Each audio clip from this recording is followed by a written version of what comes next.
কি আছে এখন? আমাকে জানতেই হবে।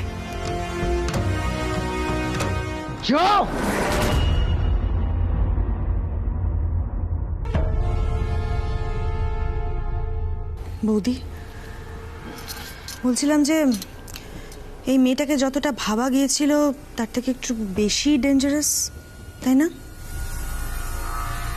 হ্যাঁ, যে ফোঁস করতে পারে সে ফনাও তুলতে পারে। তাহলে তো বিষ দাঁতগুলো ভেঙে দিতে হবে। হ্যাঁ স্যার, আমি প্রতিজ্ঞা করছি যেই সিচুয়েশনই আসুক না কেন আমি নিজের দায়িত্ব পালন করব।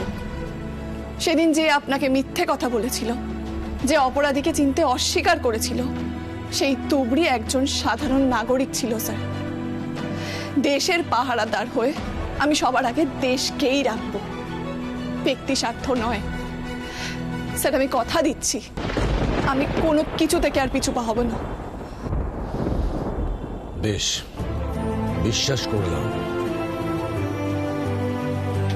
কিন্তু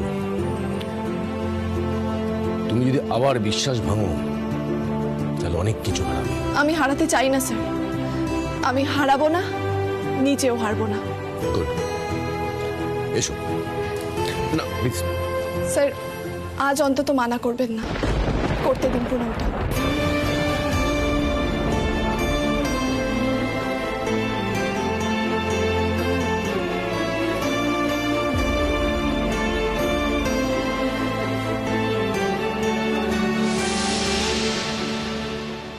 ট্যাক্সি ভাড়াটা রাখ, যা বাড়ি যা।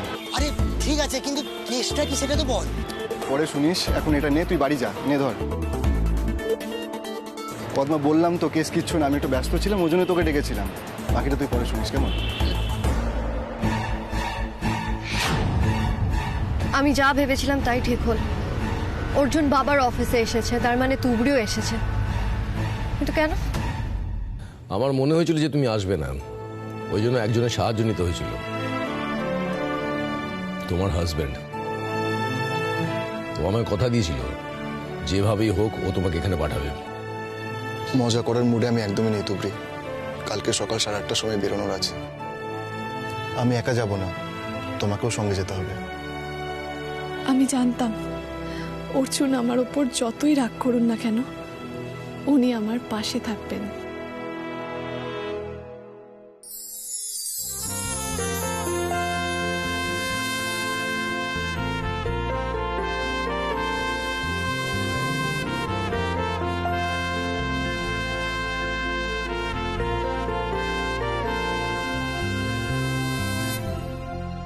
আজ তাহলে আসি স্যার। কংগ্রাটস, তোমার স্বপ্ন পূরণের লক্ষ্যে এগিয়ে যাও। Thank you sir. ওয়েলকাম। কথাই ছিল একজন পুরুষের সাফল্যের পিছনে একজন মহিলার হাত থাকে, কিন্তু এই যুগে একজন মহিলার স্বপ্ন পূরণের পিছনে একজন পুরুষের অবদান থাকে।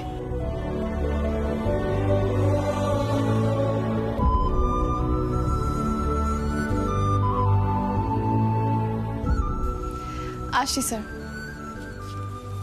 তুবড়ি, thank you once again. Welcome.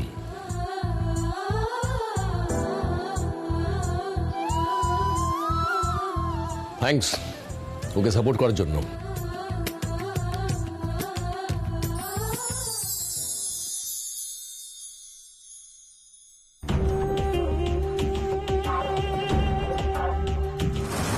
তুবড়ি, গাড়িতে বসো।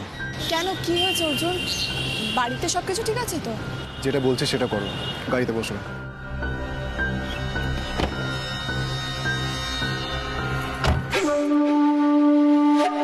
অর্জুন, স্যার আমায় আজ কেন ডেকেছিলেন জানেন? শুনছি, বলো।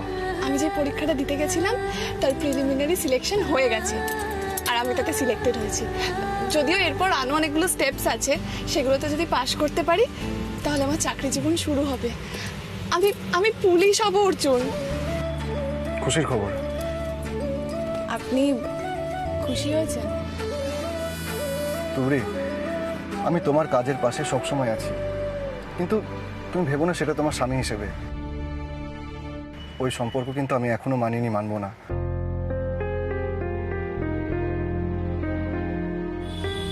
বেশ, তাই হবে। না হয় বন্ধু হয়েই থাকলাম আপনার পাশে।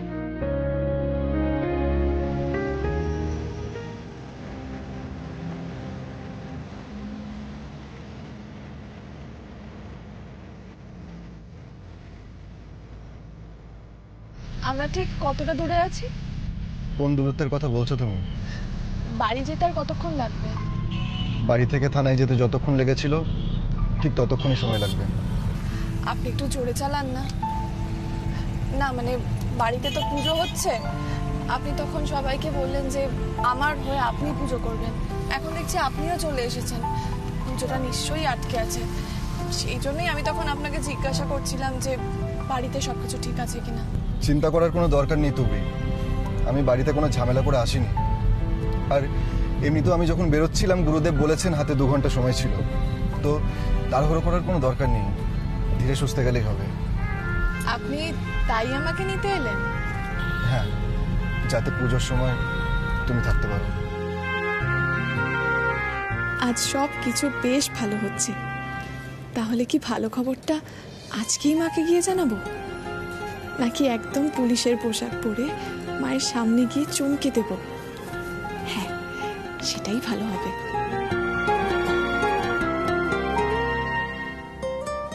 কিন্তু বাড়িতে তো আজ সকলের মুখোমুখি হতে হবে, সবাই তো প্রশ্ন করবে।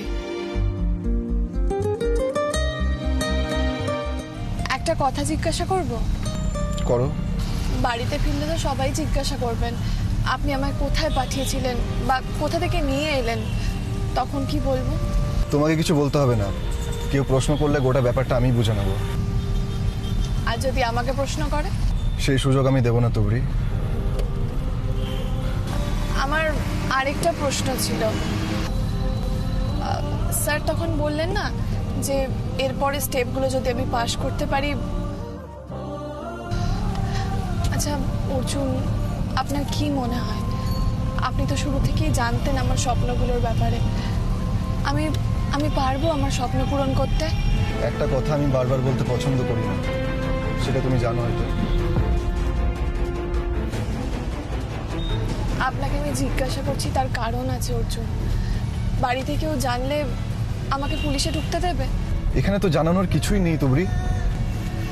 অর্জুন আপনি বুঝতে পারছেন না, বাড়িতে গেলে কেউ না কেউ তো জিজ্ঞাসা করবেনই যে আমরা কোথায় গেছিলাম, তখন কিছু তো একটা বলতে হবে। তো আগে থেকে কথা বলে নিলে ভালো হতো না?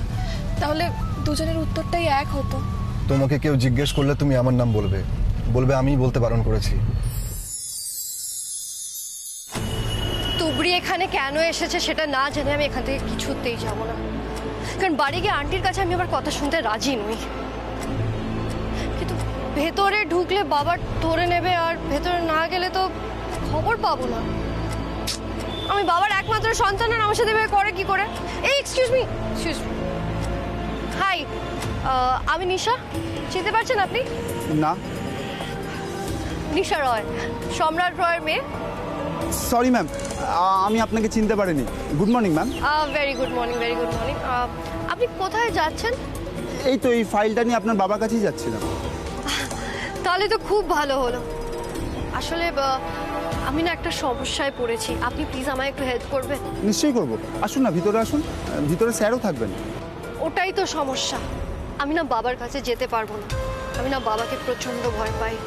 আসলে আপনি তো জানেন বাবা কিরকম, সবসময় ডিসিপ্লিন মেনটেন করে চলে, আর বাড়ির লোক অফিসে আসবে সেটা কিছুতেই অ্যাকসেপ্ট করে না। আর ওই আগের দিন আমি আসলাম না, কি না বকলো আমাকে। প্লিজ আপনি আমাকে একটু সাহায্য করুন না। বলুন। আসলে কি বলুন তো, আর হ্যাঁ আমি যে এখানে এসেছি আপনি প্লিজ সেটা বাবাকে জানাবেন না। এসব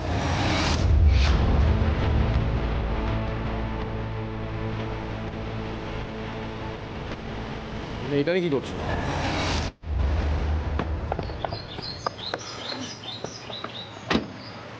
চলো। এক সেকেন্ড, একটু দাঁড়াবেন?